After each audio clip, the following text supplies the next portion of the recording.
Então, Shabbat Shalom. Hoje nós vamos estudar a Parashá Bechalá, a Parashá de número 16, das 54 porções que nós temos, que nós estudamos no ciclo anual. Estudamos toda a Torá durante um ano. Então, hoje é a Parashá de número 16, Parashá Bechalá, que normalmente é traduzida depois de ter deixado ou depois de ter permitido sair.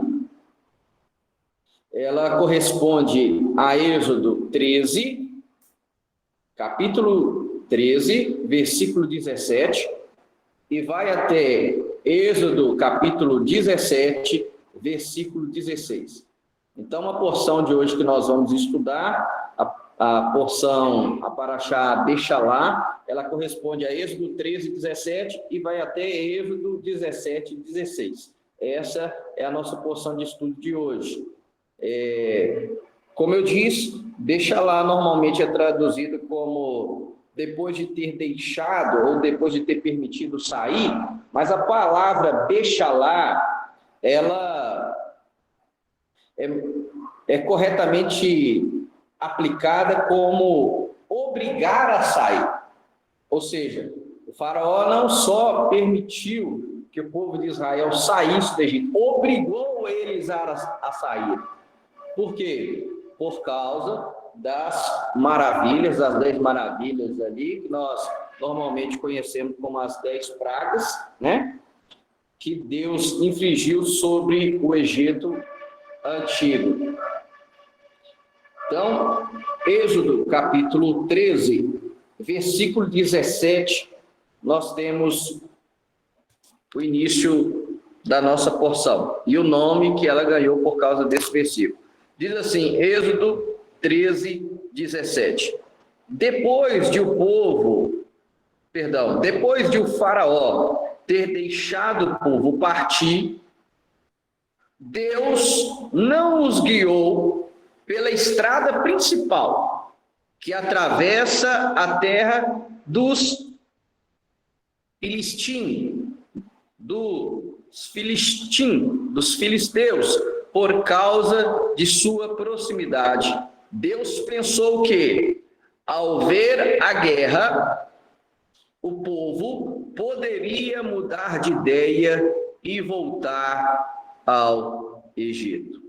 Então, essa Parashá se chama Bechalá por causa do primeiro versículo que a inicia. Depois de o faraó ter deixado o povo partir, ou melhor, de ter os obrigado a partir, Deus não os guiou pela estrada principal, que atravessa a terra dos filisteus, por causa de sua proximidade. Deus pensou que, ao ver a guerra, o povo poderia mudar de ideia e voltar ao Egito. Ok. Hoje nós vamos ministrar esta Parashá subordinada ao tema Deus, é uma pergunta, Deus permite provação além do que podemos suportar? Então, hoje nós vamos trabalhar essa porção em cima dessa indagação, em cima dessa pergunta. Deus permite provação além do que podemos suportar? Então, nós hoje vamos responder a essa pergunta, ok? O que os irmãos acham? Deus permite provação além do que podemos suportar? O que você acha? Ele permite você ser provado além do que você aguenta? É uma boa pergunta, hein? É uma boa pergunta. Mas vamos lá. Então, antes de iniciarmos propriamente dito aqui na porção, vamos para 1 Coríntios, capítulo 10,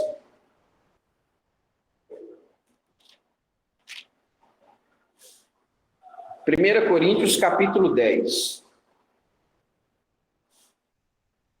1 Coríntios capítulo 10, eu sempre lembro e relembro os irmãos que o motivo pelo qual nós estudamos essas porções. Qual que é o objetivo de celebrarmos, de estudarmos, de lermos e meditarmos nessas porções? O apóstolo Paulo, em 1 Coríntios capítulo 10, ele vai nos explicar o motivo. Porque, principalmente, por exemplo, hoje nós temos aí a Igreja Adventista, ela guarda o sábado, né? Então ela tem uma escola sabatina, ela estuda a palavra no sábado.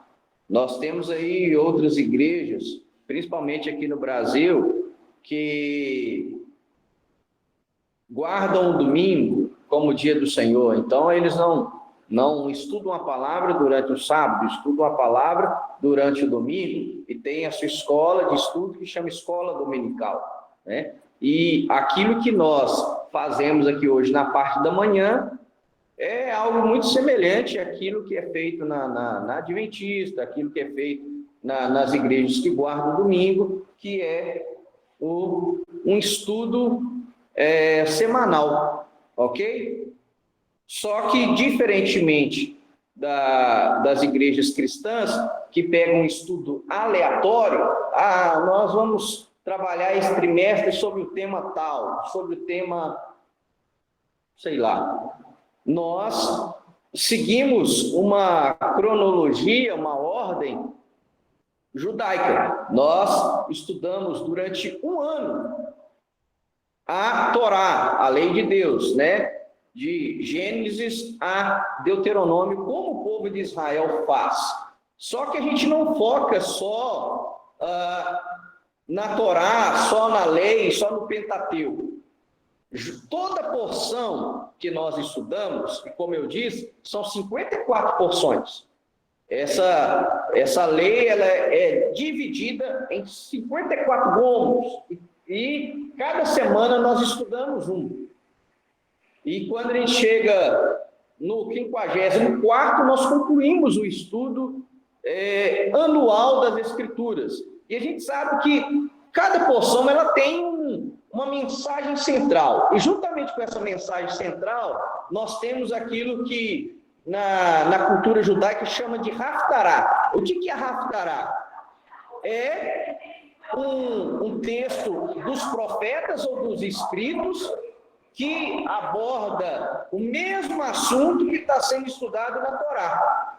Então, é mais abrangente do que só o estudo da Torá. A gente estuda a Torá e a Haftará. Haftará literalmente significa conclusão. Ou seja, então a gente estuda um texto da Torá, a gente estuda um texto da Haftará, que significa conclusão, que ou é um texto dos escritos ou dos profetas. E nós, que somos messiânicos, que cremos que Yeshua é o Mashiach, que Jesus é o Messias, nós acrescentamos ainda a esse estudo o quê? O texto da Brit Hadashah, dos escritos da Nova Aliança, normalmente conhecido como Novo Testamento.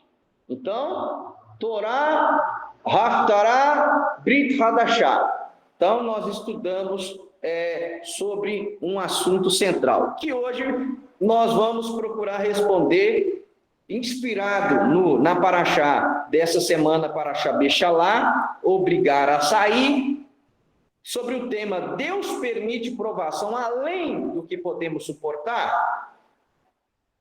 E para a gente iniciar, eu pedi aos irmãos para abrirem 1 Coríntios 10, porque Paulo, ele vai nos respaldar naquilo que nós estamos fazendo aqui hoje.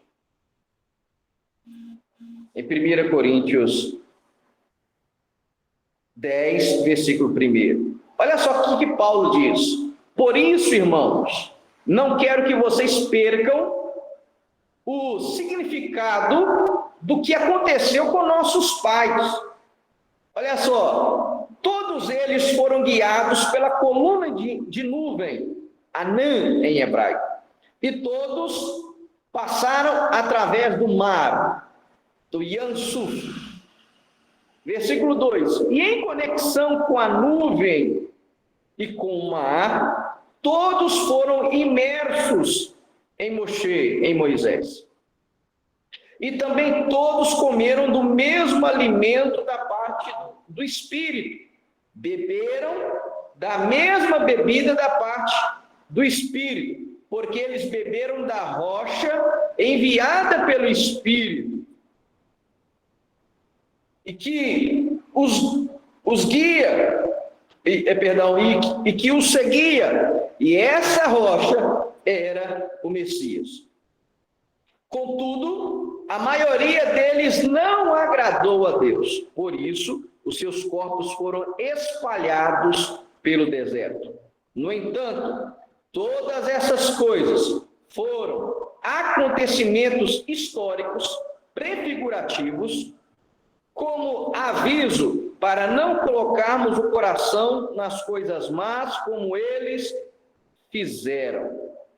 E aí, para a gente finalizar, eu gosto sempre de finalizar com o versículo 11, que diz: essas coisas aconteceram a eles como prefigurações históricas e foram escritas como advertência para nós que vivemos no Aharit Hayamim, que vivemos nos últimos dias. Amém? E aí, para a gente colocar lenha na fogueira, vamos ver o versículo 12 e 13, que tem relação com o tema que nós vamos trabalhar hoje. Versículo 12: portanto, quem pensa estar de pé, tome cuidado para não cair. Nenhuma tentação incomum, maior do que as pessoas experimentam normalmente, sobreveio a vocês. Deus não permitirá que vocês sejam tentados além do que possam suportar. Ao contrário, com a tentação, Ele lhes proverá o escape para que sejam capazes de suportar. Amém? Então, fazendo a pergunta de novo: Deus permite provação além do que podemos suportar, sim ou não? Baseado nesse texto. O irmão disse que não. Eu achar não se inscreve no que eu falando, mas eu tenho exemplo no dia a dia, dentro da minha família, que não suportaram as provas. Então nós vamos estudar. Será que Deus permite que a gente seja tentado além daquilo que eu consigo suportar? Não resistiu às provas. Vamos ler de novo o versículo 13. 1 Coríntios 10, 13. Versículo 10 ou capítulo 10? É o capítulo 10, versículo 13. Olha só: nenhuma tentação incomum maior do que as pessoas experimentam normalmente sobreveio a vocês. Deus não permitirá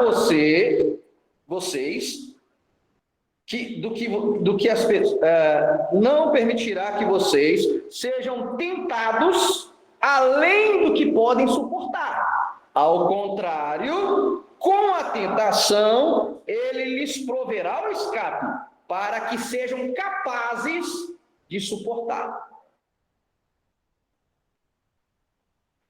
Ei, de acordo com esse versículo, Deus permite? Não permite.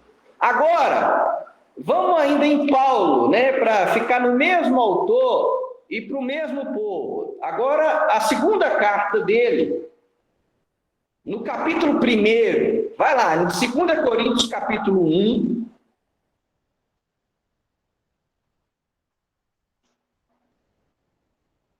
versículo 8. 2 Coríntios, capítulo 1, versículo 8. O mesmo escritor, Paulo, escrevendo para a mesma igreja, Corinto, aquele mesmo que falou que Deus não permite que a gente seja tentado além do que a gente suporta, na sua segunda carta, no capítulo 1, no versículo 8, ele diz o quê? Porque, irmãos, desejamos informá-los sobre as dificuldades enfrentadas por nós na província da Ásia.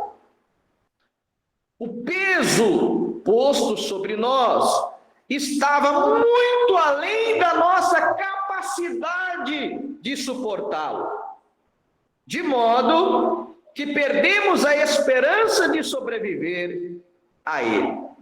Opa, mas peraí, ué, você acabou de falar que ele não permite, você está falando que perdeu a esperança, que sobreveio a ele algo que foi além da capacidade dele? E aí, voltemos para a pergunta: Deus permite provação além do que podemos suportar? Então nós vamos trabalhar aqui nessa pergunta, nesse tema. Amém?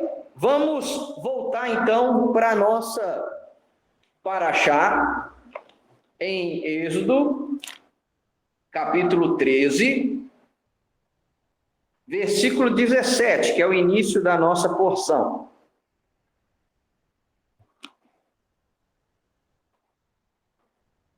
Só lembrando aos irmãos que nós lemos 1 Coríntios capítulo 10 para lembrar o motivo pelo qual nós estudamos as porções todo sábado.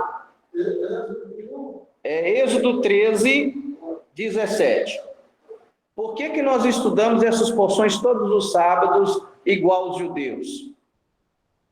Principalmente o irmão de Djalma que está chegando aí agora, ele vai ser questionado. Mas por que você estuda a lei, essa tal de paraxá, todo sábado, se nós não temos nada a ver com o judeu? Vai questioná-lo. Pois é, vai. Mas a lei é algo retrógrado, algo passado, obsoleta, que foi anulada, que foi abolida por Cristo na cruz. É assim que eles falam. Por que você estuda ela, continua estudando ela? Ela não tem proveito nenhum para você. É o pensamento normativo da maioria dos cristãos hoje. Será que eles não leram 1 Coríntios capítulo 10? Paulo está falando o seguinte: olha, aquilo que foi escrito ali na lei é para advertência de você, é para advertência para nós. Para quê? Para que nós não venhamos incorrer nos mesmos erros que eles. Ah, mas isso aí está escrito, mas não é para nós. Leia de novo o 1 Coríntios 10, ali, o versículo 12. Deixa eu voltar aqui. 1 Coríntios 10, só para eu não citar errado. 1 Coríntios 10, 11. Olha só, essas coisas foram escritas como advertência para nós que vivemos nos últimos dias. Para nós que vivemos nos últimos dias. Então, quando nós estudamos essas porções, nós aprendemos demais. E além de aprender, de amadurecer, de crescer espiritualmente, de crescer biblicamente, isso é um alerta para nós. Olha, cuidado! Muitos do povo de Israel tombaram no deserto. Quem que te garante que você não vai tombar? Por isso que Paulo falou: você está em pé? Olhe, para que você não caia. Então, é uma advertência para nós. Olha quantos saíram do Egito. E daquela geração de mais de 1 milhão, quantos que entraram na terra?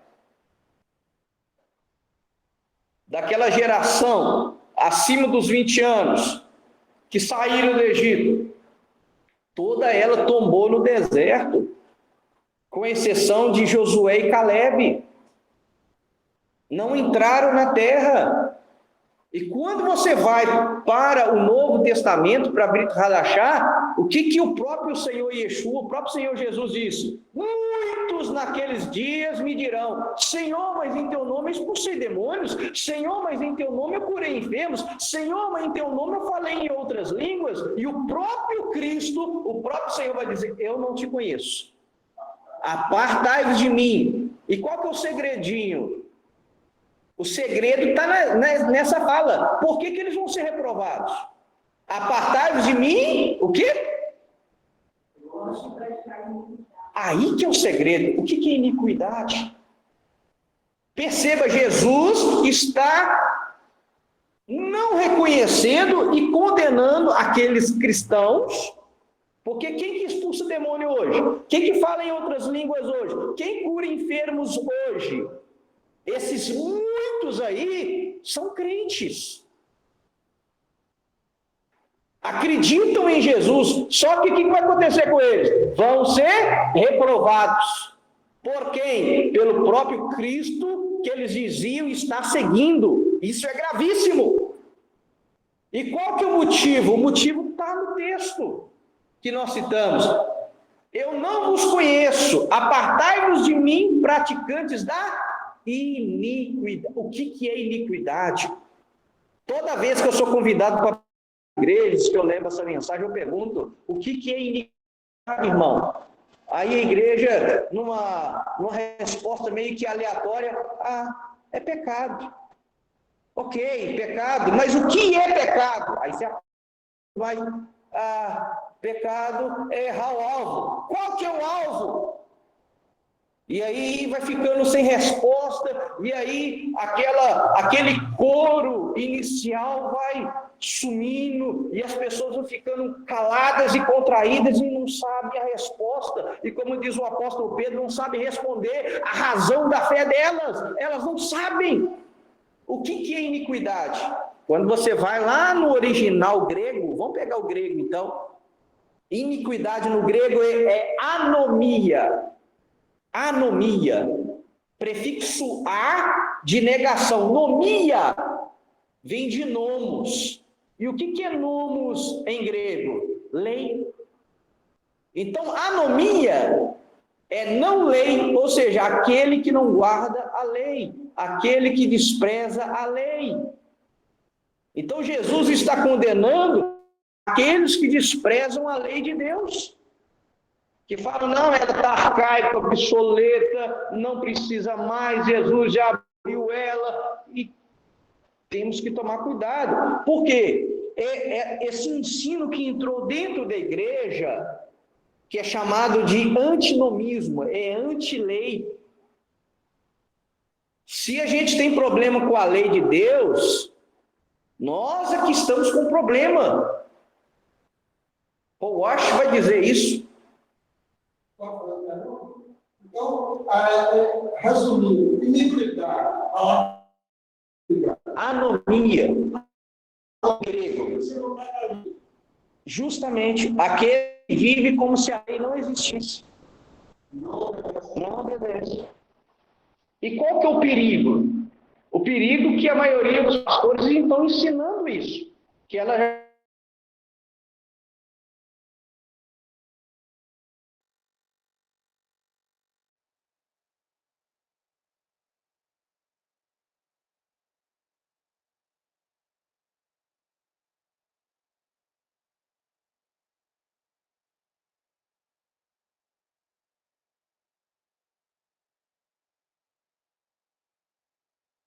foi abolida.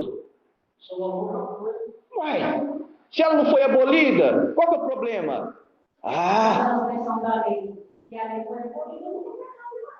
É isso.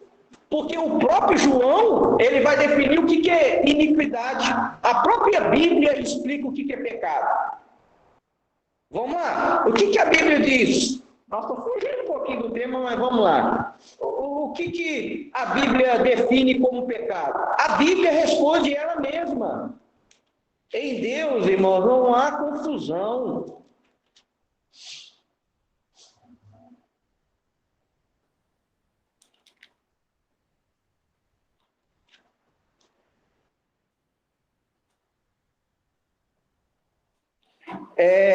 Anote aí, 1 João 3, versículo 4.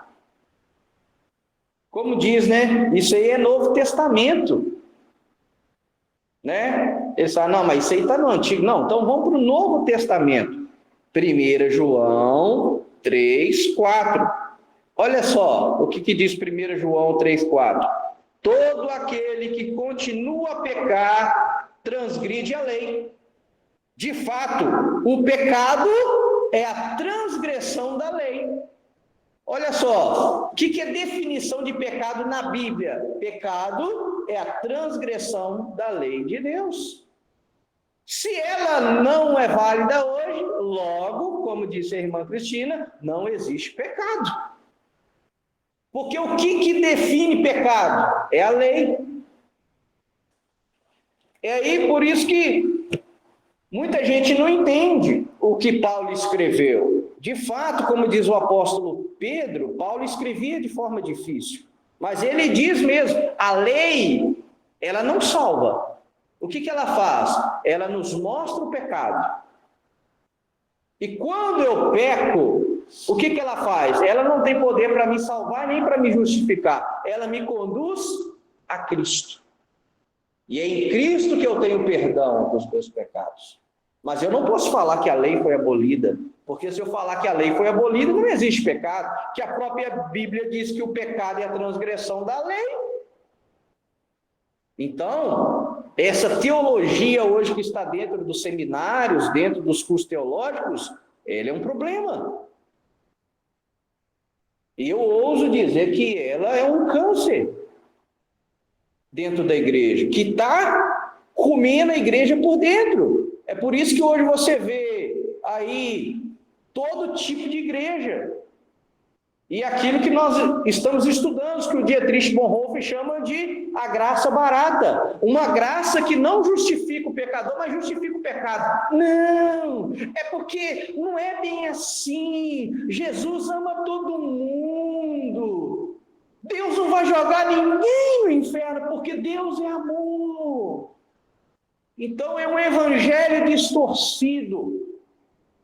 Então, essa graça barata, que é um desvio do verdadeiro ensino de Jesus, porque Jesus nunca ensinou que a lei foi abolida, pelo contrário, ele arrochou mais, há tantos discípulos falando, nosso Deus, então ninguém vai entrar no reino, não. Se é assim, quem que vai entrar? Martinho Lutero, quando leu, né, Mateus capítulo 5, ele ficou louco com o Sermão da Montanha e falou, o quê? Isso aqui é Torá ao quadrado, isso aqui é lei ao quadrado. A Bíblia só diz, na lei, diz o quê? Não adulterarás. Vem Jesus e diz, mas aquele que simplesmente olhar para uma mulher, desejá-la em seu coração, já cometeu adultério com ela. O que é isso? Isso é muito pior, isso é muito mais elevado. A Bíblia diz, não matarás. Vem Jesus e fala, mas se você pronunciar palavras de ódio contra o seu irmão, se você proferir a ele palavras que vai denegrir a imagem dele, você já matou ele. Nossa Deus, o que é isso? Ele elevou, ele dificultou mais. Ele não veio aliviar, ele veio arrochar mais. E falou, olha, o reino dos céus é assim. O reino dos céus é tomado à força. O reino dos céus é para aquele que quer de verdade. Por quê? Porque aquele que não quer vai ser igual o povo de Israel, vai tombar no deserto. Não vai entrar na terra prometida. Amém? Então vamos lá. Voltando então para a nossa paraxá. Deus permite provação além do que podemos suportar. Olha só, como que começa a paraxá? É muito tremendo. Diz assim, Êxodo 13, 17. Depois de o faraó ter deixado o povo partir, Deus não os guiou pela estrada principal, que atravessa a terra dos filisteus por causa de sua proximidade. Deus pensou que, isso é uma linguagem humana, percebe? Deus pensou que, ao ver a guerra, o povo poderia mudar de ideia e voltar para o Egito. É claro que o povo voltaria para o Egito. Deus conhece o seu povo. Então, ao invés de Deus guiar o povo de Israel, a rota principal, que é o que o povo chegaria na terra de Canaã, vocês lembram, com aproximadamente quantos dias? 11 dias. Vamos colocar aí mulheres, crianças, gado, vamos por 2 semanas, 14 dias. Uma rota principal, a rota direta, Egito e Canaã, 14 dias. Demorou quanto tempo? 40 anos. Por quê? Porque o povo não estava preparado. Então Deus não nos conduziu pela rota principal, que demoraria ali 2 semanas. Por quê? Porque Deus sabia o quê? Que o povo, ao ver a guerra, mudaria de ideia e ia querer voltar para o Egito. Tanto que eles fizeram assim. Porque o que aconteceu? Eles saíram do Egito, mas o Egito não saiu deles. É o que acontece com muitos cristãos. Muitos saem do mundo, mas o mundo não saiu deles. Eu quero continuar falando como o mundo, vestindo como o mundo, pensando como o mundo, agindo como o mundo. Só que eu quero ter o rótulo de cristão. Não dá. Se você saiu do Egito, o Egito tem que sair de dentro de você. Se você saiu do mundo, o mundo tem que sair de dentro de você. Então, Deus conhecendo o seu povo, Deus falou, olha, isso aqui eles não aguentam. Isso aqui eles não suportam agora. Então, eu não vou conduzi-los pela rota principal. Eu vou conduzi-los pela rota indireta. Porque Deus sabia que essa provação eles não iriam suportar. Então, Deus muda a rota e conduz a eles a uma outra rota. Porque Deus queria trabalhar com o povo de Israel no deserto. E conosco, irmãos, é a mesma coisa. Aquilo que nós lemos com o povo de Israel no deserto, somos nós hoje no mundo. O que Jesus orou? Pai, eu não rogo que os tire do mundo,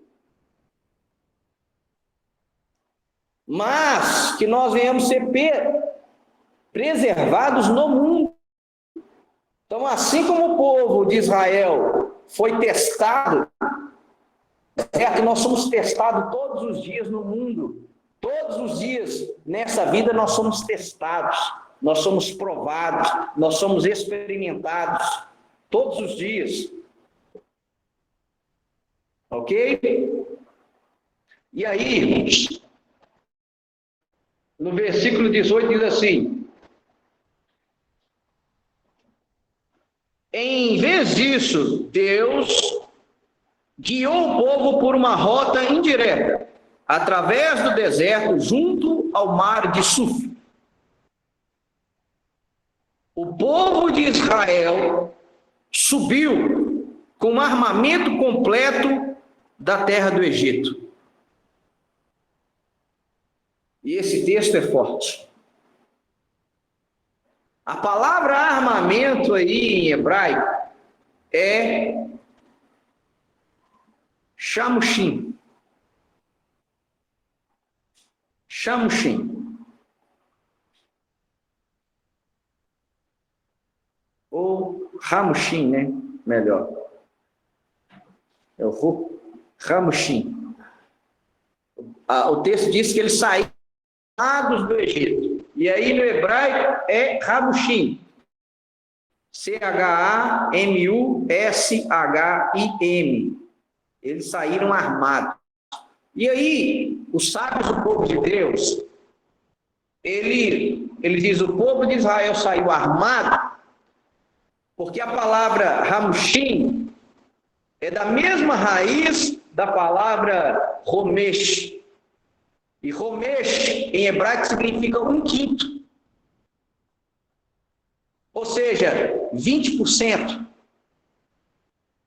Aqui o calo aperta. E o que diz o Midrash? O Midrash diz e ensina que apenas 1/5 da população judaica que estava no Egito, identificou-se com a causa da liberdade.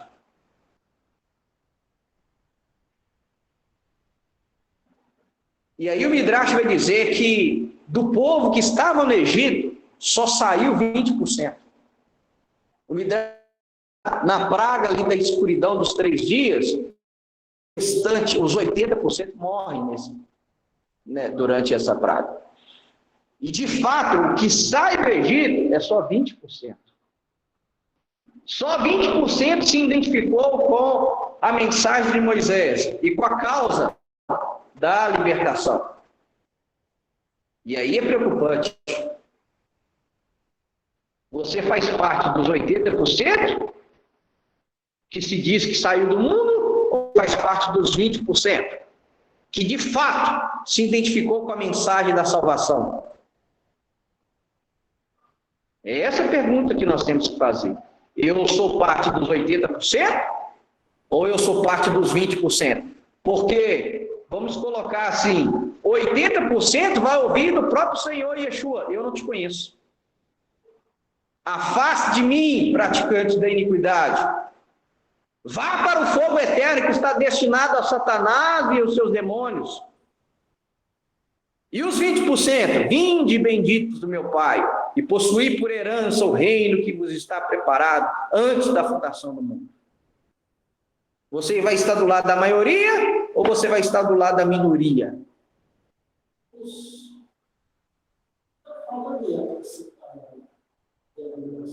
Os testemunhos de Jeová vazios, para eles só ser 44 mil. Não, esse baseia literalmente em Apocalipse. Porque para eles só ser um tamanho todo de educação. Né? Aí, 144 meses para reinar no céu. na terra vai ter mais. Entendo. Seu filho, pessoal, está precisando desse sangue. Seu sonho é compartilhar. Seu é. Pois é. E aí, Deus deu a vida por nós. Ele doou o seu sangue. Chama ele quando eles vão. Vai dar uma situação. Vai falar da Bíblia. Justamente. Eu gosto de falar. Eu não jogo nessa. Eu quero falar da Bíblia. Falar do Deus, eu vou dizer. Eu faço isso. É isso aí. Minha avó. Aí já era. Irmãos, tem uma frase do Rabino Moshe Gdelá que tem tudo a ver com essa porção de hoje, e tem tudo a ver com aquilo que nós vamos levar durante a nossa vida. Olha o que diz o Moshe Gdelá: quando é posto à prova, o homem descobre haver discrepância entre sua fé e o seu comportamento. De novo, quando é posto à prova, o homem descobre haver uma discrepância, uma incoerência entre sua fé e o seu comportamento. Só quando a pessoa é posta à prova que ele vê de fato qual é a fé que ele está tendo. Que uma coisa é a minha crença, aquilo que eu penso. A outra coisa é aquilo que eu faço. E aí o Moshe Gdelá diz: olha, quando o homem é posto à prova, isso vem à tona. Isso vem à tona. Se o meu comportamento é compatível com a minha fé. Então, só quando a gente é posto à prova que a gente descobre. E aí o Moshe Gdelá ele vai dizer o seguinte: Deus não ganha nada nos fazendo provar. Deus não ganha nada com isso, nós sendo provados. Quem ganha com isso somos nós. Que aí nós vamos saber se realmente nós estamos vivendo de acordo com aquilo que a gente se diz crer, acreditar. Então, quando a gente é posto à prova, a gente sabe. Ok, eu creio em não adulterarás. Eu creio que esse mandamento foi dado por Deus. Não adulterarás. Eu creio nisso. Aí vem a prova. Eu fico sozinho com um morenão dentro de uma sala, só eu e ela, sozinho. Olha a prova.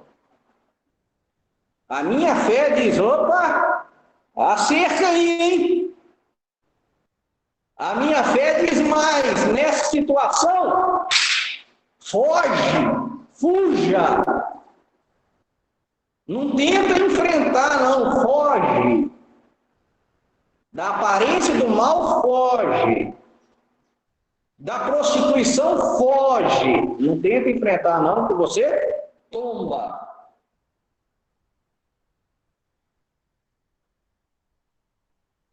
Ah, não, e aí eu vou, na hora que vai ver, caiu. Não, você foi experimentado, você foi testado, e você foi reprovado. Um mandamento máximo. Cheguei lá, ele vai dar esse mandamento. Quando é posto à prova, o homem descobre haver uma discrepância entre sua fé e seu comportamento. Ele pode acreditar piamente na necessidade do amor ao próximo. E mesmo assim não estar disposto a ajudar ao próximo nos seus conflitos. Eu creio que o maior dos mandamentos é amar o próximo como a mim mesmo. E aí quando eu vejo o próximo precisando de ajuda, o que eu faço? Eu dou minha nuca para ele, eu dou minhas costas.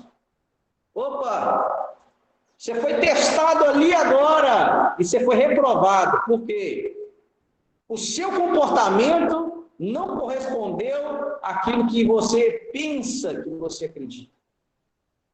Então, só quando a gente é provado, quando a gente é testado, que mostra realmente qual que é a fé que nós temos. Se de fato o nosso comportamento condiz com a nossa fé, ou se a nossa fé condiz com o nosso comportamento. Como corpo e alma, fé e comportamento, não tem como você separar, porque se você separa, a morte. Então é isso, meus irmãos. Quando a pessoa é posta à prova, que ela vai descobrir se a fé ela condiz com o seu comportamento. Vamos analisar o primeiro texto. Êxodo, capítulo 14. Vamos ler 3 versículos. Êxodo 14, vamos ler o versículo 10, 11 e 12. Perceba, Deus não conduziu o povo de Israel pelo caminho principal que ia conduzir eles a Canaã, vamos colocar aí há 2 semanas. Deus conduziu a eles uma rota indireta, por quê? Porque eles não estavam preparados ainda para ser provados ao ver uma guerra. Disso Deus os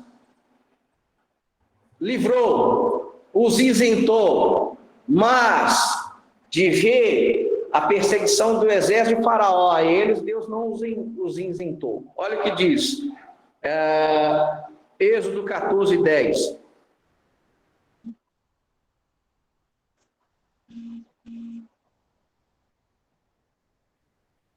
Êxodo 14, 10. Diz assim: à medida que o faraó aproximava-se, o povo de Israel levantou os olhos, os egípcios bem além, vindo atrás deles. O povo de Israel clamou a Adonai com muito medo e disse a Moshe: você nos trouxe porque não há suficientes no Egito? Por que você fez isso conosco, tirando-nos do Egito? Não dissemos a você no Egito para deixar-nos em paz? Permaneceríamos escravos. Melhor para nós continuarmos escravos dos egípcios que morrer no deserto. Então Moshe teve comigo um barulho desse ainda. Quando eles viram o exército de Faraó vindo atrás deles e os perseguindo, e por um lado montanha, o outro lado deserto, na frente o mar, atrás o exército de Faraó, aí é mais fácil culpar o outro. Todo seguidor, segura essa aí, todo suposto seguidor de Yeshua, quando ele abandonar o caminho, ele vai pôr a culpa em outra pessoa. Ah, mas foi por causa do líder. Ah, foi por causa dos membros. Ah, foi por causa disso e daquilo. Olha só o povo que saiu do Egito, mas o Egito não saiu dele. Ô Moisés, a culpa é sua. Eu falei para você me deixar em paz lá no Egito. Era melhor para mim ser escravo do que morrer aqui no deserto. No primeiro teste de fé que eles tiveram, o que eles quiseram fazer? Ah, como eu queria ter ficado lá no Egito. Como que eu nunca queria ter saído de onde eu saí. Então é mais fácil para o outro. Então fique tranquilo.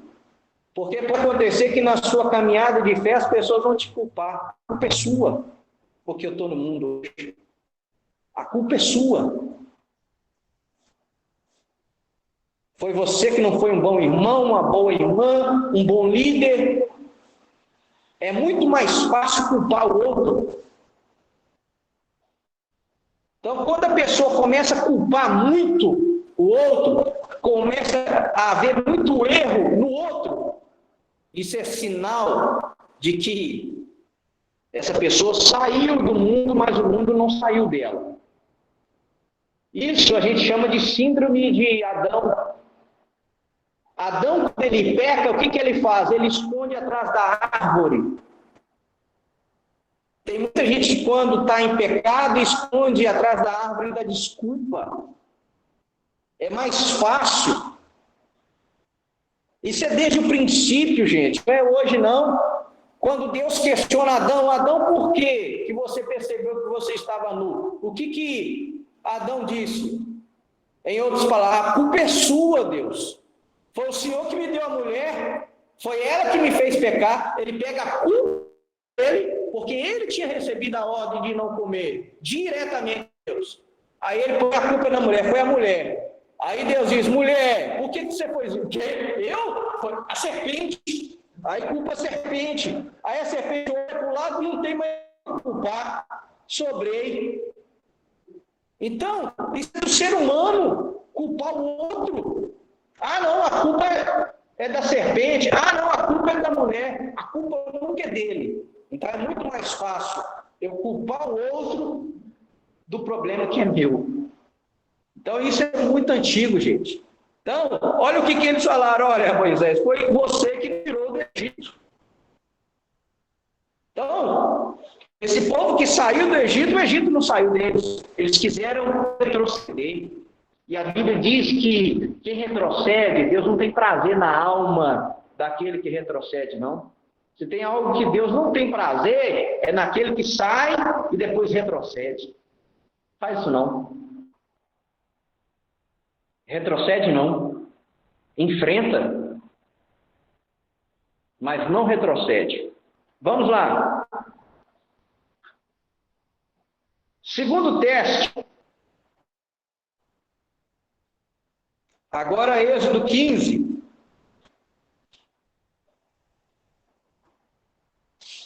Êxodo 15, 22. Isso aqui é maravilhoso.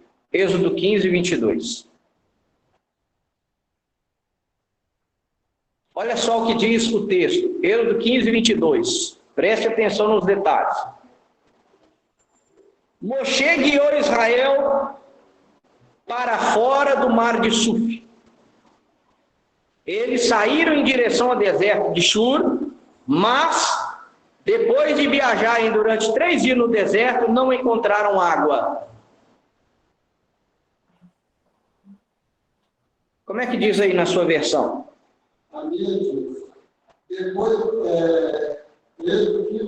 Isso. Depois fez Moisés partir com os israelitas do mar vermelho e saíram ao deserto de Sul. E andaram 3 dias no deserto e não acharam água. Ok. Lê o início de novo. O início dessa aí está melhor. Vai lá. Depois fez Moisés partir com os israelitas Segura. do mar vermelho. Segura aí. Lê essa parte de novo, esse início aí. Depois fez Moisés partir com os Isso. israelitas. O que Moisés teve que fazer? Depois fez Moisés. Moisés teve que fazer o povo partir. Olha aí. Pode marcar isso aí. Fez Moisés partir. O que significa isso? Fez Moisés. Moisés teve que fazer o povo partir. Por quê? O povo não queria partir. O povo queria ficar preso a uma experiência que eles tiveram. Qual foi essa experiência? A travessia do Mar Vermelho. Eles ficaram tão impressionados com a travessia do mar, como eles passaram a seco pelo mar, e que depois, quando o exército de Faraó foi atrás, Deus fez o mar matá-lo, eles viram os seus inimigos mortos ali, eles ficaram maravilhados, tanto que, olha o último versículo do capítulo 14. Quando Israel viu, Êxodo 14, 31, quando Israel viu o ato poderoso que o Senhor realizara contra os egípcios, o povo temeu o Senhor. E eles creram no Senhor e em Moisés, seu servo. Eles ficaram tão impressionados com essa experiência que eles não queriam sair dali. Eles queriam ficar ali. E Moisés teve que... Não, vamos caminhar. Vocês não podem ficar presos a só uma experiência, não. Tem gente... Vai a cajadada. Tem gente que fica presa a uma experiência só. Ah, em 1900 e tanto, Deus me usou para curar uma pessoa. Você está em 1900 e tanto ainda, meu filho? Sai dessa experiência. Marcha. Caminha. Moisés teve que fazer o povo sair. Nós não podemos ficar presos a essa experiência, não. Deus tem muito mais experiências para nos dar. Muitas mais outras experiências. A vida com Deus, ela é cheia de experiências. A vida hoje é um deserto. Nós estamos num deserto. É o deserto da vida. Então, eu não posso ficar preso numa experiência passada. Ah, lá no passado Deus curou minha garganta. E hoje? Ah, lá no passado Deus me libertou das drogas. E hoje? Qual que é a experiência que você está contando hoje? Qual que é a experiência que você está vivendo hoje? É parar de viver o passado. Ah, nos meus primeiros anos de crente, eu era assim, eu era assado. Não. Moisés teve que fazer o povo sair. Se hoje eu precisar de dar uma cajadada em você para você sair dessa experiência antiga, é tempo de caminhar e tempo de ter novas experiências. A gente não pode estagnar, a gente não pode parar, não. Como diz o ditado, água parada causa doença. Água parada causa dengue. A fonte da água viva que está dentro de você tem que jorrar. É o que Yeshua diz. E você vai beber da água da vida e ela vai fazer em você uma fonte a jorrar para a vida eterna. Tem que continuar jorrando. Se tem aí, se o seu poço foi entulhado, tira o entulho e deixe a água de Deus jorrar. Você tem que ter novas experiências com Deus hoje. Não pode ficar preso a experiências passadas. O povo de Israel queria ficar preso às experiências passadas. E aí, ficaram maravilhados, né? Primeiro, o que eles falaram? A culpa é sua, Moisés. Era para você ter nos deixado ficarmos como escravos no Egito. Aí, depois que Deus abre o mar, eles passam a seco, matam os inimigos deles afogados no mar. Agora nós cremos em Deus. Agora nós cremos que você é um líder de Deus. Olha o que diz o texto. E eles creram, eles temeram ao Senhor, creram no Senhor e creram em Moisés como servo de Deus. Ah, é? Creu? Então vamos continuar lendo. Aí Moisés teve que os fazer sair para fora do mar de Suf, e eles saíram em direção ao deserto de Shur. E aí, no deserto de Shur, Deus deu mais uma experiênciazinha para eles. Mas depois de viajarem durante 3 dias, olha só, 3 dias, meu irmão, não encontraram água. Chegaram, versículo 22, a Mará, mas não podiam beber a água de lá, pois era amarga. Esse é o motivo de a chamarem Mará, amargor. O povo queixou-se de Moisés e perguntou: o que beberemos? Moisés clamou a Deus e Deus mostrou-lhe um pedaço de madeira que, ao ser lançado na água, tornou-a de sabor agradável. Ali, Adonai, o Senhor, estabeleceu para eles leis e regras de vida.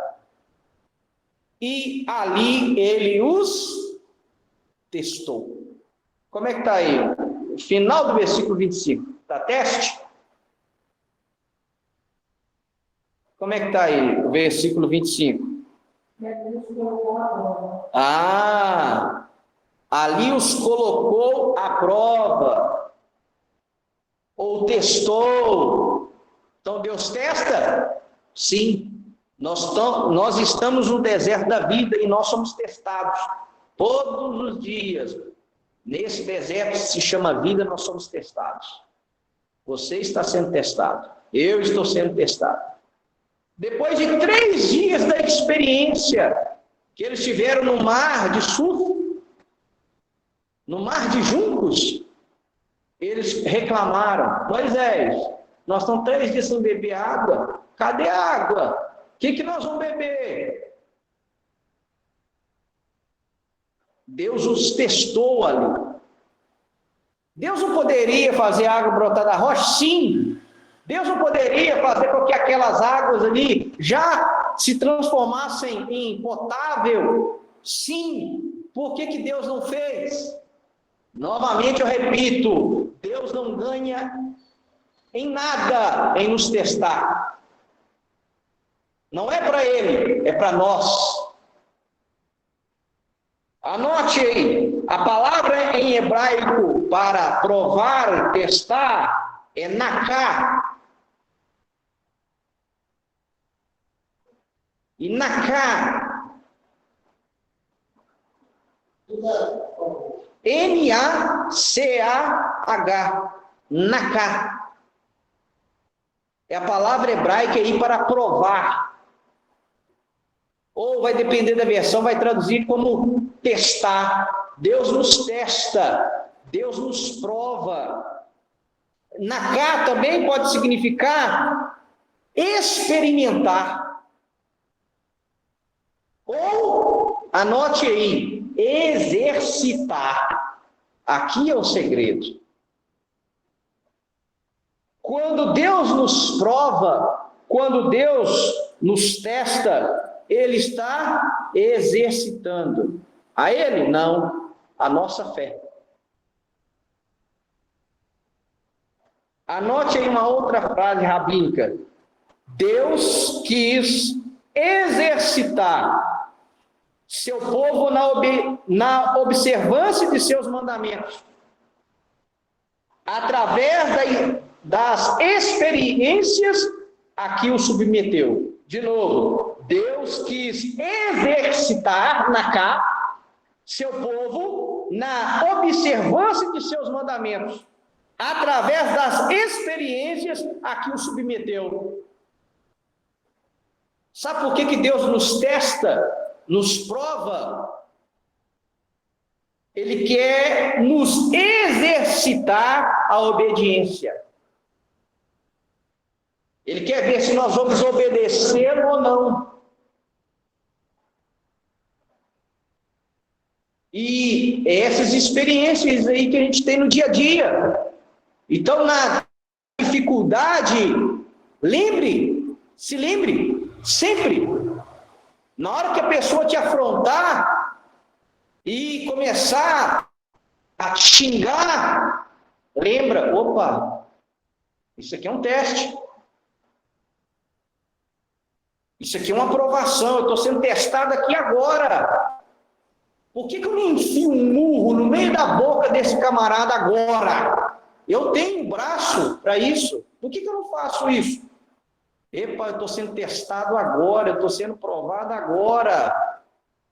Não posso derrubar esse cara aqui agora com um murro no meio da testa. Por que eu não faço isso? Ele está me xingando. Ele está me xingando sem motivo. Deus está permitindo você ter essa experiência para exercitar a sua observância no mandamento. Irai, mas não pecai. Controle o seu ódio, a sua ira. Desejo carnal todo mundo tem. Qual que é a diferença daquele que serve a Deus e que não serve? O que serve a Deus não tem desejo sexual, não. Ira. E às vezes mais do que o ímpio ainda. Os dois têm desejos sexuais. Qual que é a diferença? É que o que serve a Deus o quê? Ele exercita a sua fé. Eu estou exercitando a minha obediência ao mandamento. Meu corpo quer, mas eu não posso ceder àquilo que o meu corpo quer. Isso é piedade. É controlar o seu corpo, controlar a sua vontade, controlar os seus desejos. Todos, sexual, sentimental, de ira, raiva, de prazer de comer. Não, comer é gostoso demais. Mas você tem que controlar, porque senão você vira um glutão. E aí a carne está vencendo. Então, é eu que controlo os meus desejos, e não os desejos me controlam. Essa é a diferença daquele que serve a Deus daquele que não serve. Aquele que não serve, os desejos dele o controla. Eu quero beber, eu quero encher a cara. E aí ele começa a beber. O quê? O desejo de embriagar vence ele. E o servo de Deus? Não. Está aqui a cachaça, está aqui a bebida, eu não quero. Eu estou exercitando a minha crença, exercitando a minha fé. A obediência, a Bíblia diz, não embriagueis. Não é o meu desejo que me vence, é eu que venço o meu desejo. Então, aquele que serve a Deus, ele controla os seus impulsos carnais, o seu yetzer-hará em hebraico, a inclinação para o mal. E não o contrário. Então, esse texto aqui, o versículo 25 é o segredo. Olha só. Nós temos aqui a aprovação, nós temos aqui que Deus nos testou, e nós temos aqui que ali Deus deu a eles o quê? Regras, leis e regras de vida. Deus deu mandamentos a eles ali no meio daquele teste. Então Deus nos testa para ver se realmente nós estamos obedecendo a Ele ou não. Se nós de fato estamos querendo servir a Ele ou não. Vamos para o terceiro e último teste da Paraxá. Agora é Êxodo 15. Êxodo 16.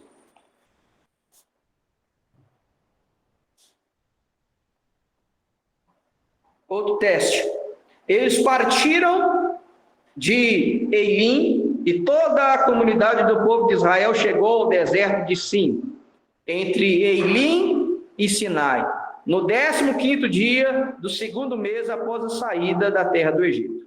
Ali no deserto, toda a comunidade do povo de Israel queixou-se de Moisés e Arão. O povo de Israel lhes disse, olha que mentiroso, aquele que saiu do Egito, mas o Egito dele, ele inventa até mentira. Olha só, desejaríamos que Adonai tivesse usado a própria mão para nos matar no Egito. Olha só o que eles falaram.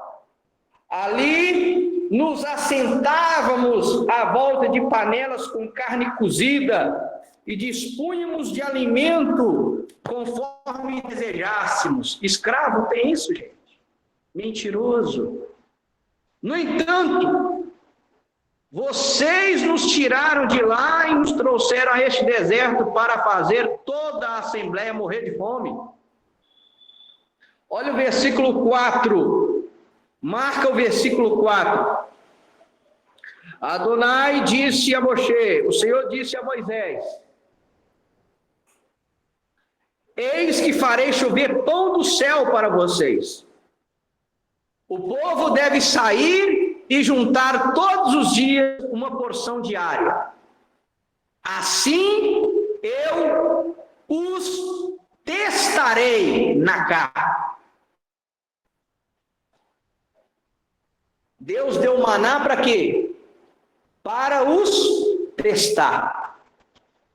Para os provar. E aí o texto diz, assim eu os testarei.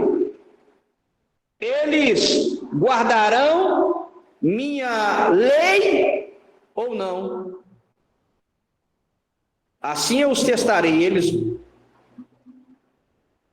Aí o versículo 5 diz, no 6º dia, quando eles prepararem o que tiverem trazido, haverá 2 vezes a porção recolhida nos outros dias.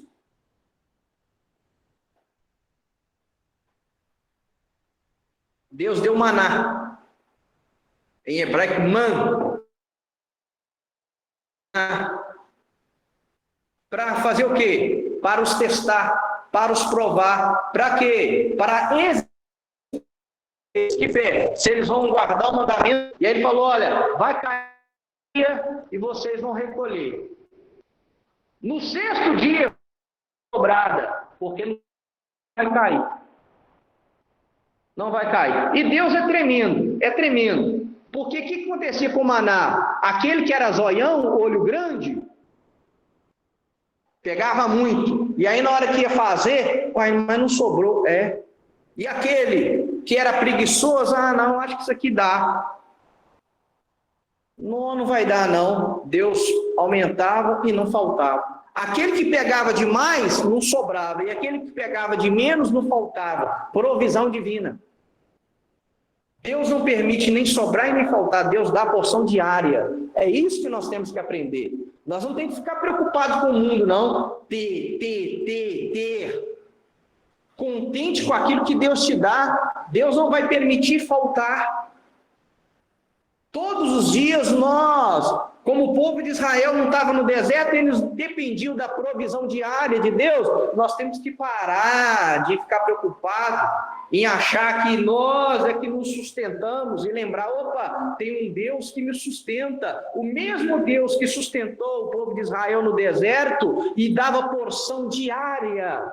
Nós temos que aprender isso. Deus cuida de nós todos os dias, e Ele tem uma porção diária todos os dias para nós. Todos os dias eu e você vamos experimentar o zelo, o carinho, o cuidado, a provisão de Deus. E isso é sabedoria. Salomão pediu isso. Leia Provérbios. Deus, não me permita faltar para que eu venha ter que roubar e transgredir a sua palavra.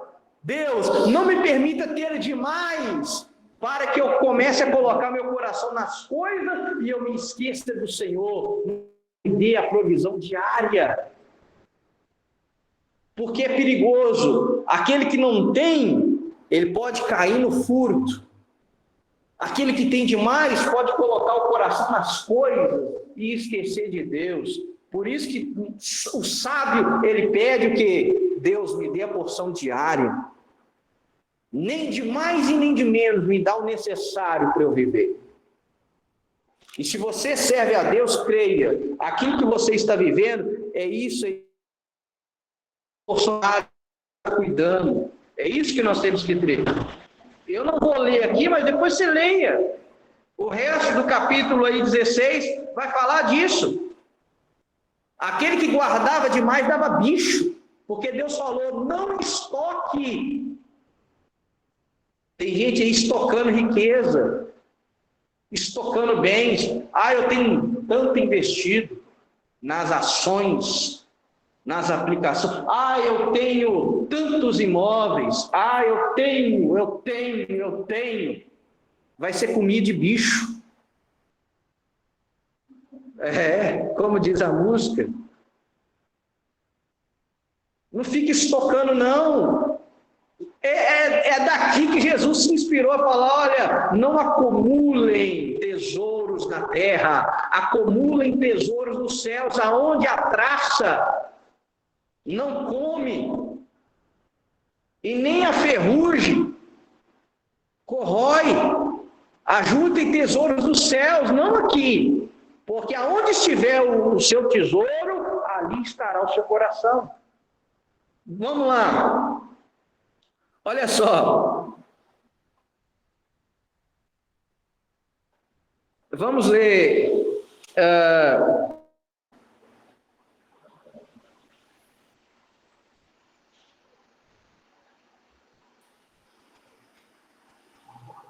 Versículo 27.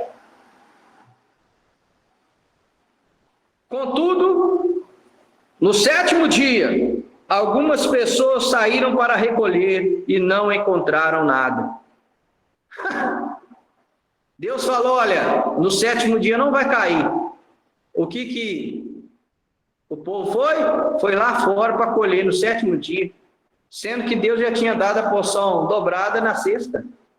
E aí, olha o versículo 18. O Senhor disse a Moisés, até quando vocês se recusarão a guardar meus mandamentos e meus ensinos? Vejam, o Senhor deu a vocês o Shabat, o sábado. Esse é o motivo dele prover pão para 2 dias do 6º dia. Cada um de vocês deve permanecer onde se encontra. Ninguém deve sair de seu lugar no 7º dia. Por isso o povo descansou no 7º dia. 40 anos. Irmãos, enquanto o povo de Israel estava no deserto, o maná caiu. Quando eles entraram na prometida, o maná parou de cair. Ou seja, agora vocês estão prontos para guardar o Shabat. Deus teve que ensinar 40 anos. 40 anos. Hoje tem maná, 1º dia tem maná, 2º dia tem maná, 3º dia tem maná, 4º dia tem maná, 5º dia tem maná, 6º dia tem maná 2 vezes, no 7º dia não tem maná, é Shabat, é dia de descanso. E aí Deus treinou eles 40 anos, vão ensinar vocês o que é Shabat. Aí quando chegou a terra prometida, agora pronto, né? Não é possível. Vocês foram doutrinados 40 anos para aprender a guardar o Shabat. Não é possível que não aprenderam ainda. Então, o que nos mostra isso aqui? que Deus testou, Deus deu mandamentos e testou, para ver se eles iriam obedecer ou não. Ou seja, quando Deus prova, Deus testa, Deus experimenta, Ele quer o quê? Deus quer exercitar seu povo na observância de seus mandamentos, através das experiências a que os submeteu. Deus testa.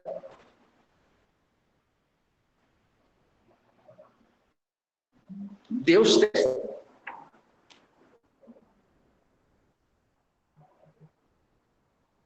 Deus testa, mas Deus não tenta.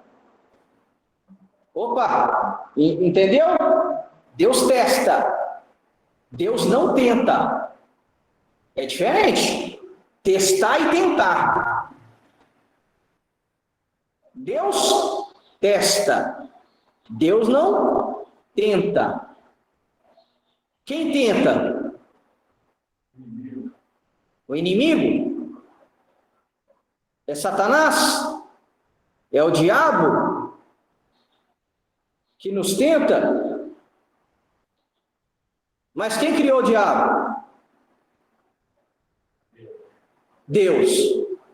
Então, se Deus criou o diabo, opa, embolou a mente, né? Olha, aí agora, como é que sai disso? Eu acabei de falar, Deus testa, mas Deus não tenta. Ah, o diabo é que tenta. É, pastor, o diabo me tentou e eu caí em adultério. É, pastor, o diabo me tentou e eu fiquei embriagado. É, pastor, o diabo me tentou e eu roubei.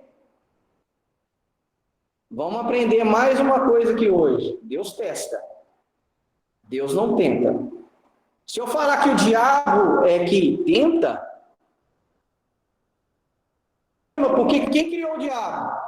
É Deus. Então, indiretamente, Deus está me tentando? Deus está me falando. O que é tentar? Vamos definir. Teste. Eu falei que Deus testa. E Deus testa para quê? Eu acabei de ler aqui o que o Rabino ensinou. Qual é o objetivo do teste?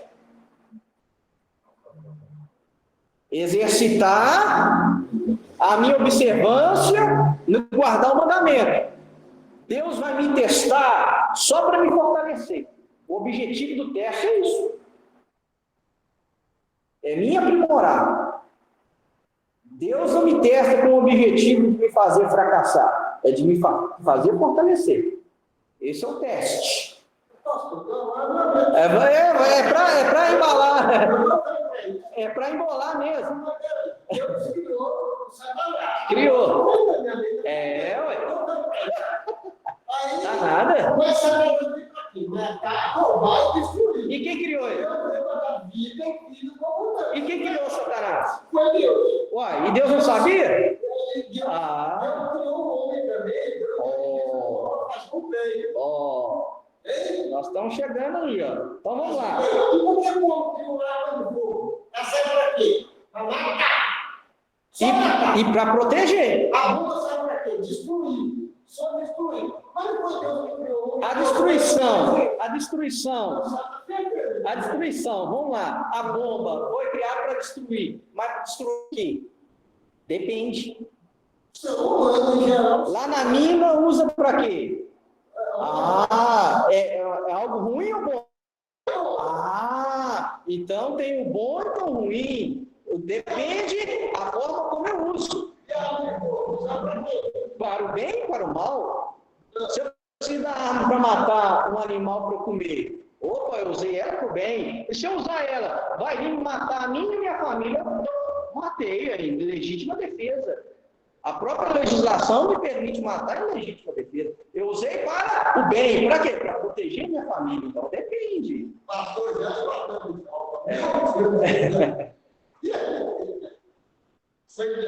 Tentar. Satanás nos tenta com o objetivo de quê? Nos fazer pecar. Ele só puxa para o lado do mal. Ele só quer que você erre, que você peque. Não é? Então vamos lá. Vamos para a Bíblia agora. Ah, e com Jó?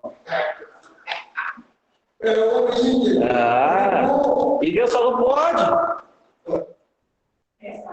Foi testar. Ah, e aí? Vamos lá. Vamos voltar em 1 Coríntios 10.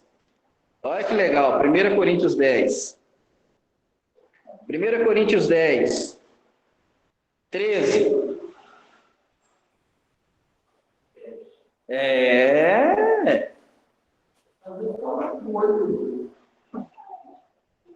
A gente tem que saber por quê. Porque o ateu vai fazer isso somente. Aí se você ficar lá, o ateu ganhou, rapaz. Ele vai ganhar mesmo, hein?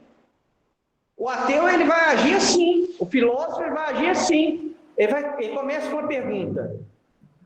Quem que tenta? Aí você vai falar, o diabo. Ah, interessante, o diabo. Quem criou o diabo? Foi Deus. Ah, então eu posso dizer que se Deus criou o diabo, logo Deus está te tentando. Está vendo como é que é sutil? O diabo, ou o ateu, aquele que quer destruir a sua fé, ele vai agir assim. É argiloso. E aí, como diz a Bíblia, você tem que saber a razão da sua fé. Não, ninguém passa rasteira em mim, não. Ninguém me deixa sem resposta, não. Eu sei em quem tenho crido, como diz Jó. Eu sei em quem tenho crido. Então, vamos lá. 1 Coríntios 10. Nenhuma tentação incomum maior do que as pessoas experimentam normalmente sobreviver a vocês.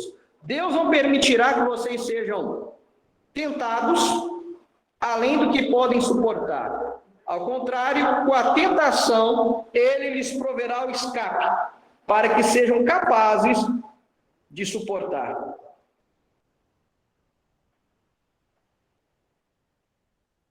Então, olha só. O que nós aprendemos aqui? Que não vem nenhuma tentação senão humana, vindo com elas o escape. Deus não nos permite ser tentado além do que nós conseguimos suportar. Porque, juntamente com a tentação, ele proverá o escape, para que sejamos capazes de suportar. Então, a capacidade de suportar vem de quem? De Deus. É aí que nós vamos entender o texto lá de 2 Coríntios 1:8. Quando Paulo diz, olha, foi além do que eu conseguia suportar. Porque aqui ele está falando, olha, Deus dá o escape, Deus nos dá a capacidade de suportar. Então essa é a diferença. E Baruch Hashem, glória a Deus, aleluia. É por isso que nós temos que servir a Deus. É Deus que nos dá a capacidade de suportar. Qual que é a nossa diferença do ímpio? O ímpio passa pelo vale da sombra e da morte sozinho. Nós não. Nós não. Como é que eu passo por um câncer? Como é que eu passo por uma tragédia? Como é que eu passo por uma situação difícil? Pastor, está além da minha capacidade. É Deus que nos dá a capacidade. É aí que entra a graça. É o que ele diz para Paulo, é aí que o meu poder se aperfeiçoa, é na sua fraqueza, é na sua incapacidade, é eu que te dou a capacidade de suportar, é Deus que nos dá a capacidade de suportar. Mas vamos lá, para a gente entender esse negócio aí, testar, tentar, não tá difícil, vamos lá, Tiago, irmão de sangue de Jesus, vamos lá. Yaakov, que ele chamava, né? Tiago, capítulo 1, versículo 12. Tiago 1, 12.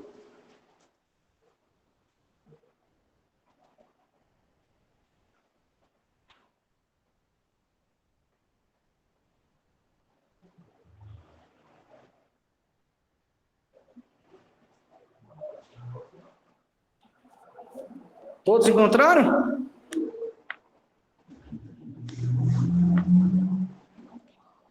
Olha só, quão abençoado é o homem que persevera quando tentado. Aí, ó, feliz, bem-aventurado. Isso aí a igreja não prega, né? Bem-aventurado aquele que é provado. Como é que está aí, na sua versão? Bem-aventurado o varão que sofre a tentação. Olha, você é bem-aventurado quando você é tentado. Aí. Seja feliz quando você for tentado. Por quê? Quando for provado, receberá a coroa.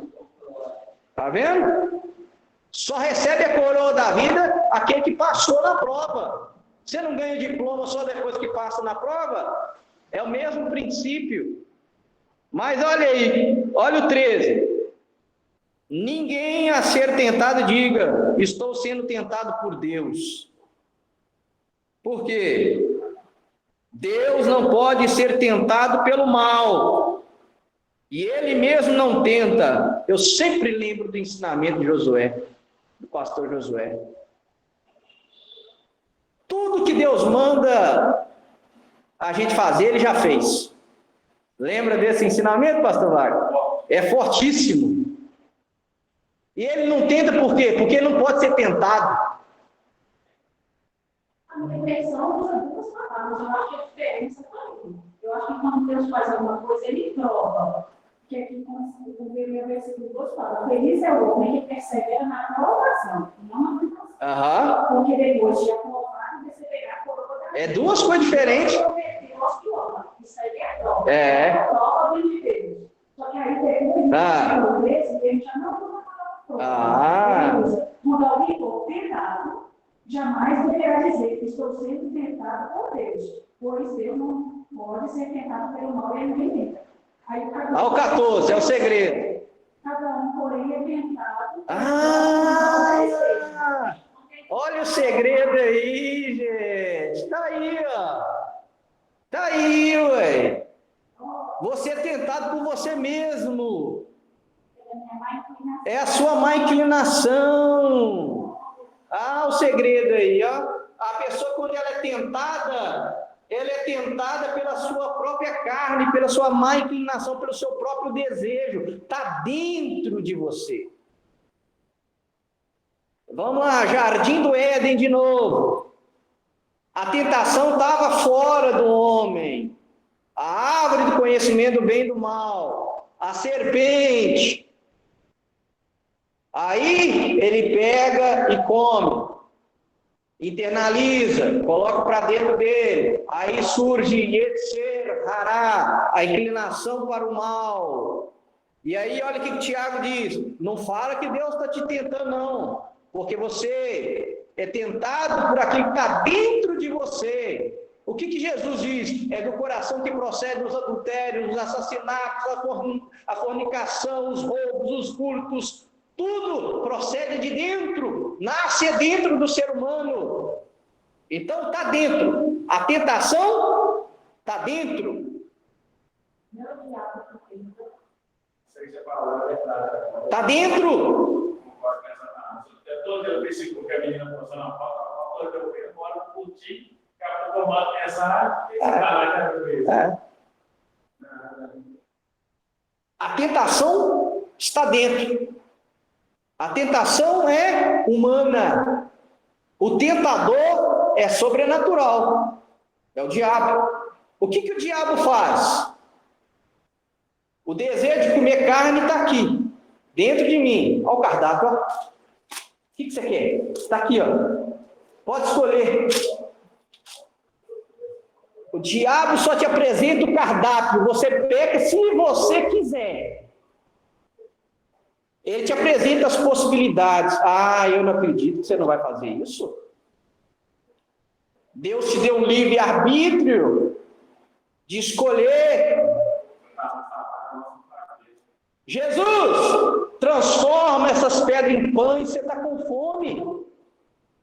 Nem só de pão viverá o homem, mas de toda palavra que procede de Deus. Salta daí de cima, porque está escrito no Salmo 91, E aí, bobo é aquele que deixa a Bíblia aberta no Salmo 91, que o próprio diabo citou ela para Jesus. Ele sabe o Salmo 91 de trás para frente, de frente para trás. No hebraico, no grego, no latim. Abrir a Bíblia em Salmo 91 não vai espantar diabo em lugar nenhum. Ele citou o Salmo 91 para Jesus. Distorcido. Salta daí porque está escrito que ele dará ordem aos teus anjos para guardar os teus pés, para que os seus pés não tropecem em pedra. Mas Jesus respondeu e disse: vai, Satanás, porque só a Deus você deve servir, não deve tentar o Senhor teu Deus. Né? Então Jesus, ele combate a tentação de Satanás com a palavra de Deus. Mas a capacidade de pecar estava dentro. Estava dentro. Então, quando eu sou tentado por aquilo que já está dentro de mim. Os adultérios, os assassinatos, está tudo dentro de mim. Quando eu sou tentado, é aquilo que está aqui dentro, eu deixei aflorar. Olha aqui, vamos lá, vamos continuar. Tiago deu o segredo aqui, ó.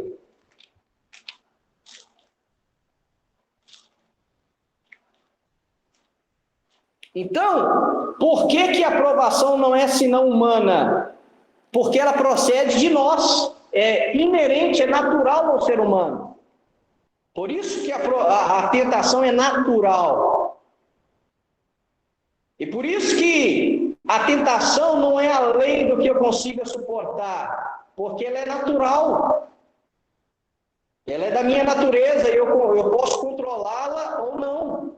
Por isso que eu consigo suportar.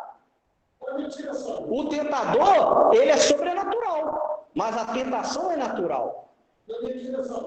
Você é um grande homem de Deus. Deus te usa de diversas formas. Revelação, profecias, Deus te usa. Você vai. Aí você está firme na fé. Aí você chega para mim, eu te digo, eu não estou aguentando mais. Para mim já excedeu, já transformou. E você para. Se você for o primeiro covarde. Porque você mesmo se para eu não aguento mais. Eu vou parar. E aí? E aí essa pessoa está falando mentira. Porque a Bíblia diz que Deus não te dá algo que você não consegue carregar. Dá válvula de escape, então você não pode pegar para a válvula de escape. Aí uma cantora se diz, mulher de Deus, vem, te mete o punhal pelas costas. Vem o próprio pastor presidente, te mete o punhal pelas costas. Vem as irmãs de oração, eu sou eu não aguento isso. Aguenta. Aí, encerra a E aí que você aguenta. É o que a Bíblia acabou de falar, ué. Deus te capacita a suportar. É porque eu escolhi não receber a capacitação de Deus. É o que nós acabamos de ler aqui. Eu te capacito. É, sai pela tangente. É,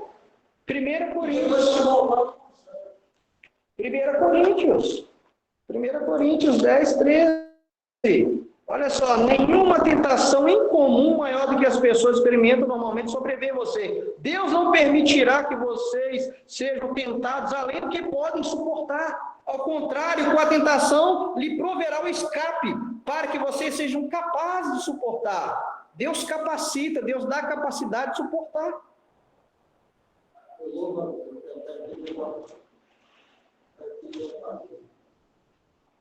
Por isso que Paulo diz, aquele que tem fé, tome cuidado, você pode cair. E aí, qual é o segredo?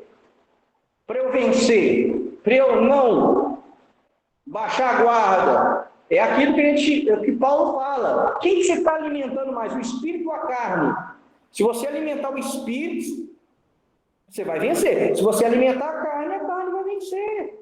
É uma luta diária. É aquilo que nós falamos no culto passado, é uma luta diária. Quem você alimentar mais é quem vai vencer. Ah, hoje eu não vou orar. Ah, amanhã também não. Ah, meu amigo, você vai estar fadado a cair. Mas vamos lá. Então, voltando ao Tiago aí.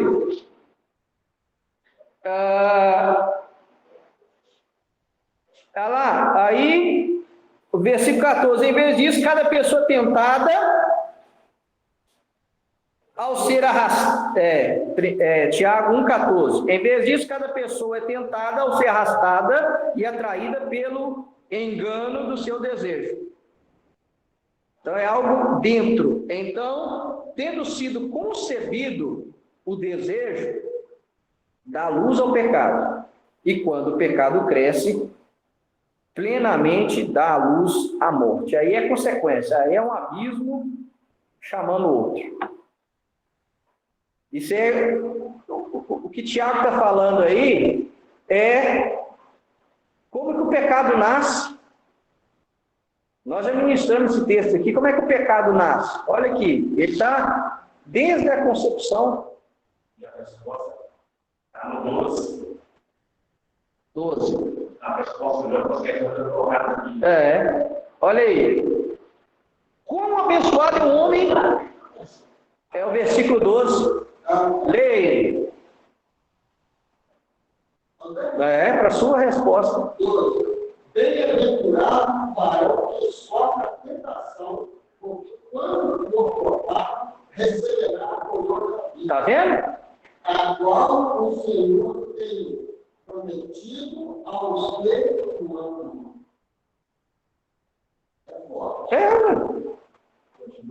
Vai lá. 13. Ninguém sendo tentado de Deus sou tentado, porque Deus não pode ser tentado pelo mal, e a ninguém tenta.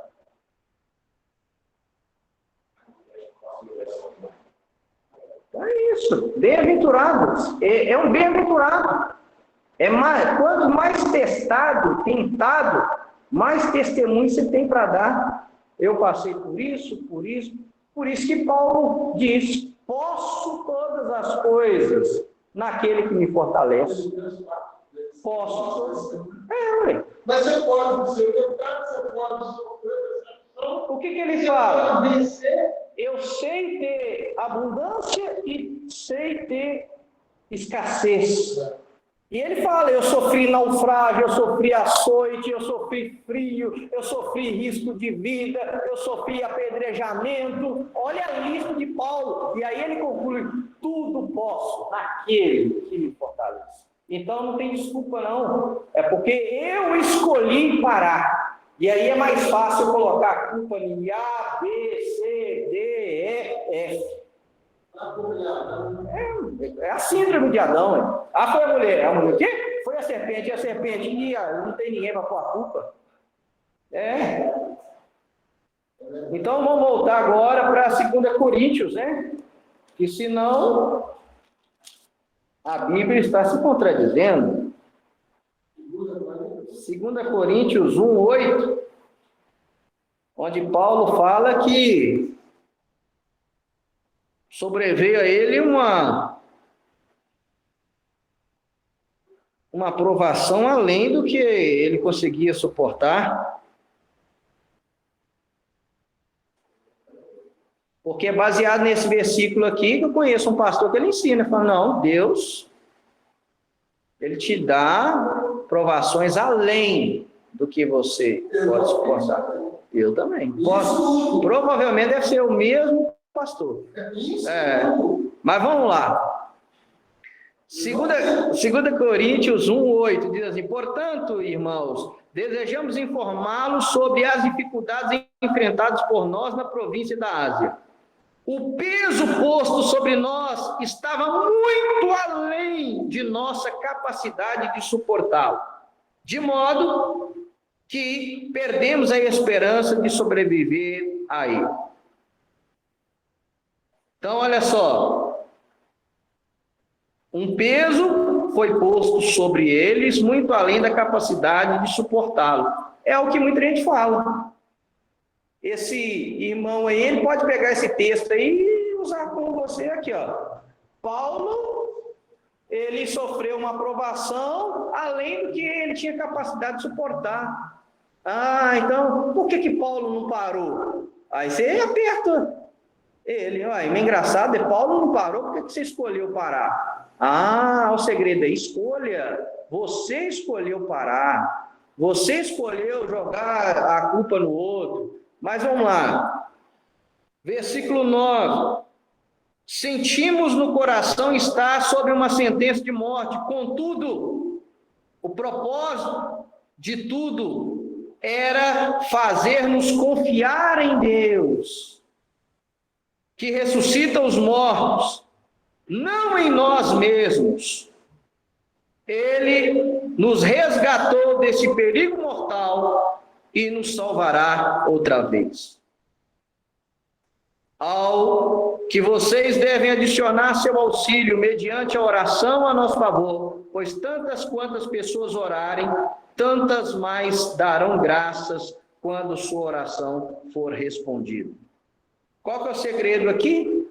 Deus permitiu essa situação e ele fala, olha, eu não consigo suportar. E aí quem que capacitou a suportar foi Deus. Deus. Porque não tem lógica, irmãos. Aí foge a lógica humana. Como que você me explica uma pessoa que está numa cama de hospital, sendo carcomida pelo câncer, em estágio terminal, e dizer, eu confio em ti, Senhor, e louvar a Deus, doente? Como é que você me explica isso? Ela recebeu o quê? Capacitação divina para suportar aquilo e ser fiel até a morte. Como que você me explica o dia triste arrancar a sua roupa e ir passivamente de encontro com a sua forca e se auto-sufocar, sendo que ele teve várias oportunidades de escapar da morte, mas ele escolheu morrer pela causa que ele defendia? É uma capacidade divina. Então, é o que o salmista diz. Deus conhece a nossa estrutura e lembra-se que somos pó. E como eu citei o salmista, vamos concluir com 2 salmos para a gente ajudar a entender 2 Coríntios 1, 8 a 10. Salmo de número 34.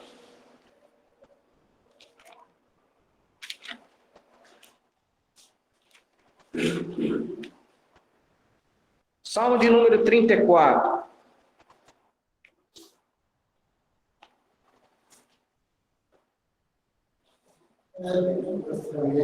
É o versículo 19. Lê aí, Di. 34, 19? É. Eu estou te dando respostas para as suas indagações. É. Vai lá. 34, 19. É. Muitas são as aflições do justo, mas o Senhor o livra de tudo. Pronto. Pronto. Eu sou bravo. Pronto. Mas ter duas que eu falei, não Deus. A gente fala. A gente fala. Igual. Isso é de tudo para me passar. Teve orações, pastor. Eu fiz até ontem. Jesus não me respondeu. Pode ser que hoje à noite, Senhor, por que eu estou passando por isso? Eu estou te servindo com amor. Eu estou no vale, estou te servindo. Por que, Senhor? Eu não conseguia falar, eu chorava. E até hoje, eu posso ser que hoje eu não tenho resposta. Até hoje eu tenho oração de Deus.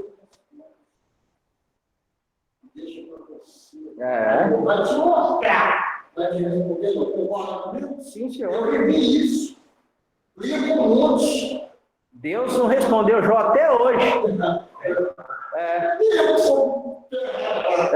Deus não respondeu Jó, não. Lê o livro de Jó, ele não responde. Por quê? O porquê não. Às vezes ele te mostra. Você está passando isso, que eu quero você comigo. E agora, para concluir, Salmo 94. Você vai querendo explicar. Salmo 94. 19.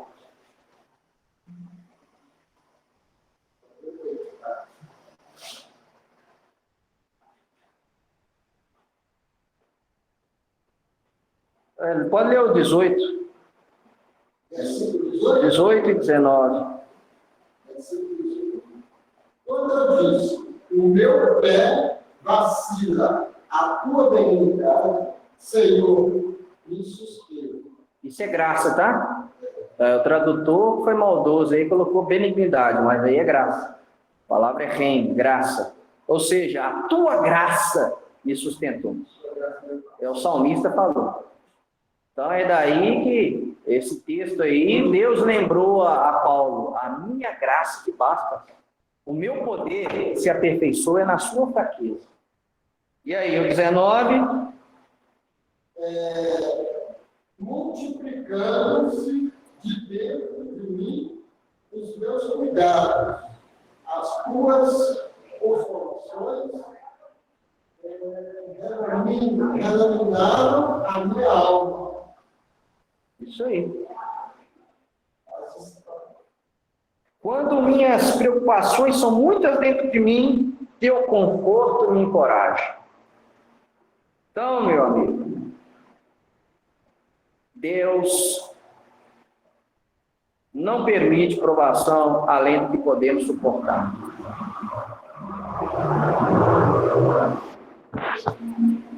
Quando nós estamos com Ele, Ele passa junto. Aí que a gente diz, ai do ímpio, ele não tem a quem recorrer.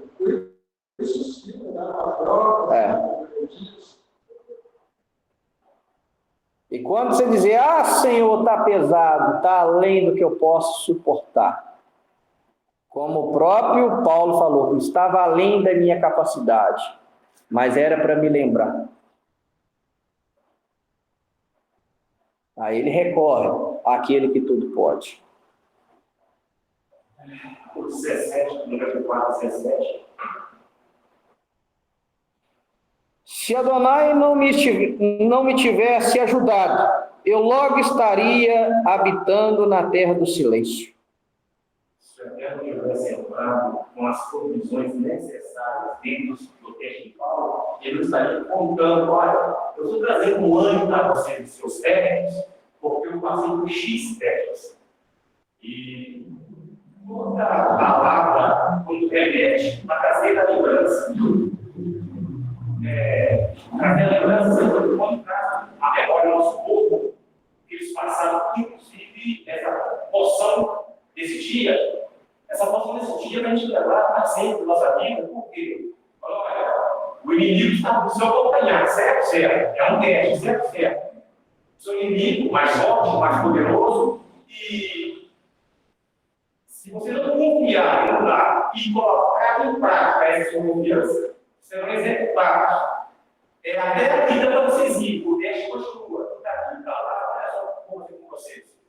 Quando nasce abrir 12 canais, quando nasce abrir colunas na sua direita, colunas na sua esquerda e por cima do pé. Certo, certo. Olhem que interessante.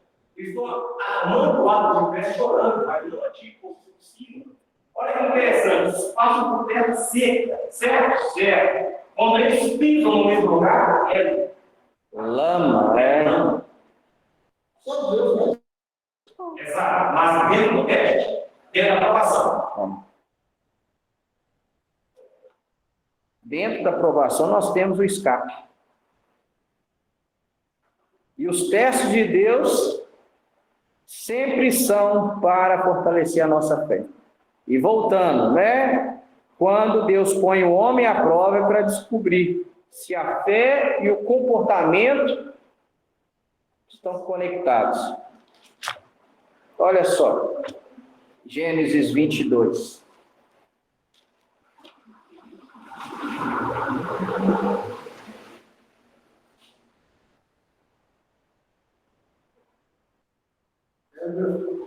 Depois de todas essas coisas, Deus testou a Abraão. Ele lhe disse, Abraão, e ele respondeu, aqui estou. Então Deus testou Abraão.